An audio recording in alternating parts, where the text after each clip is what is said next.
నిజమే. ఈ విషయంలో మాత్రం సలార్ ఫ్యాన్స్ కి సలాం కొట్టాల్సిందే. లేదంటే ఇంత హైప్, ఈ రేంజ్ రచ్చ ఉండేది కాదు. మామూలుగా అయితే ఓ సినిమాను జనాల్లోకి తీసుకువెళ్లాల్సిన బాధ్యత మూవీ మేకర్స్దే. అందుకోసం పెద్ద ఎత్తున ప్రమోషన్స్ చేయాలి. పాన్ ఇండియా సినిమాకైతే దేశం మొత్తం చుట్టేయాలి. గతంలో బాహుబలి 2, RRR ప్రమోషన్స్ ను గట్టిగా చేశాడు రాజమౌళి.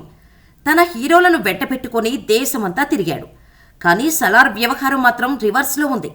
ఈ సినిమాకు హోంబలే ఫిలిమ్స్ కానీ, ప్రశాంత్ నీల్ కానీ, ప్రభాస్ కానీ ఎలాంటి ప్రమోషన్స్ చేయలేదు. ఏదో నామమాత్రంగా 1-2 ఇంటర్వ్యూలతో సరిపెట్టారు. కనీసం ఒక్క ప్రెస్ మీట్ కూడా పెట్టలేదు. రామోజీ ఫిలిం సిటీలో భారీ ఎత్తున ప్రీ రిలీజ్ ఉంటుందని భావించారు.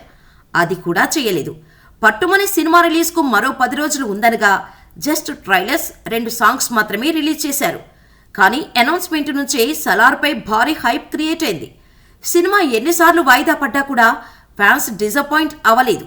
మేకర్స్ సలార్ నుంచి ఎలాంటి అప్డేట్స్ ఇవ్వకపోయినా సరే ఎప్పటికప్పుడు సోషల్ మీడియాను షేక్ చేస్తూనే వచ్చారు.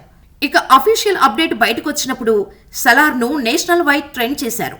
ప్రభాస్కు హిట్ పడాలని మేకర్స్ కంటే ఎక్కువగా సలార్ను అభిమానులే ఎక్కువగా ప్రమోట్ చేశారు.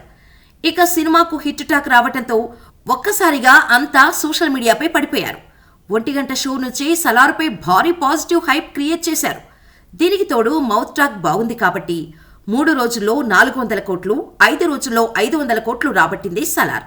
కానీ మేకర్స్ మాత్రం ఇప్పటికీ కనీసం సక్సెస్ సెలబ్రేషన్స్ కూడా చేయలేదు. ఫ్యాన్స్ మాత్రం సలార్ సక్సెస్ ను తమ సక్సెస్ లా సెలబ్రేట్ చేసుకుంటున్నారు. అందుకేనేమో సలార్ మేకర్స్ రిలాక్స్ మోడ్లో ఉన్నారు.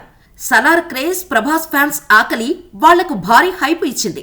ఏదేమైనా సరే సలార్ ఫ్యాన్స్ కు మాత్రం మేకర్స్ సలాం కొట్టాల్సిందే.